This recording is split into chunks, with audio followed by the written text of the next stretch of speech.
तेसर दिन दो ईश्वर नोआई सिरजन केदा. And God said, "Let the water under the sky be gathered to one place." ईश्वरे मेन केदा सेरमा लातार रिया दा कोदो मिट ठई रे सामटाव जावरा मा.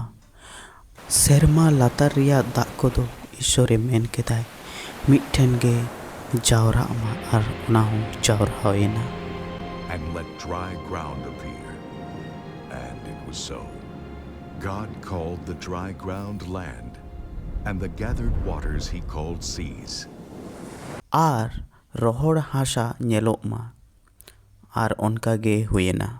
ईश्वर दो रोहड़ हासा दो ओते ᱧᱩᱛᱩᱢ केदा आर सामटाव जावरा दा दो जलपुरी ᱧᱩᱛᱩᱢ केदा. रोहड़ हासा दो ओत आर दा दो जलपुरी ᱧᱩᱛᱩᱢ दोहोयेना. And God saw that it was good.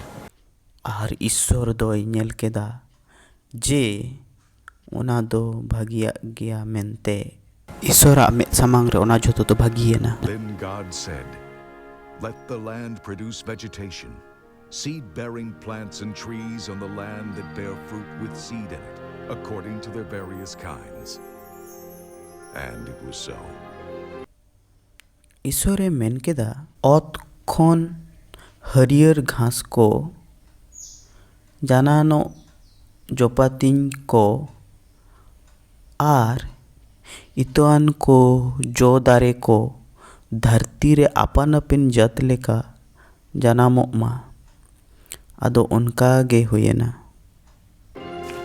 घास को जोपातिन को आर इतोआन को आपान अपिन जात लेका ओत खुना जनाम रकाबेना.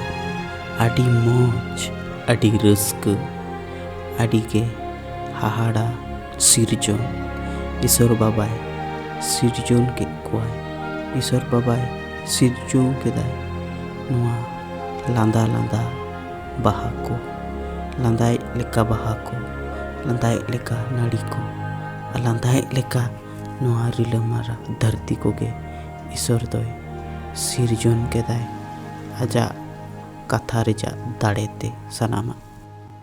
The land produced vegetation, plants bearing seed according to their kinds, and trees bearing fruit with seed in it according to their kinds.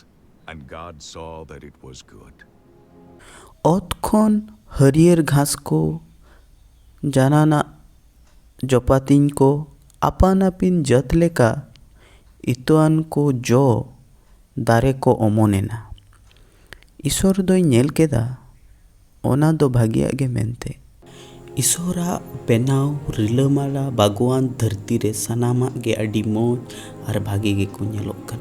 And there was evening, and there was morning, the third day. आर आयुबेना आर सेता एना नोआ दो तेसर दिन ताहे कना.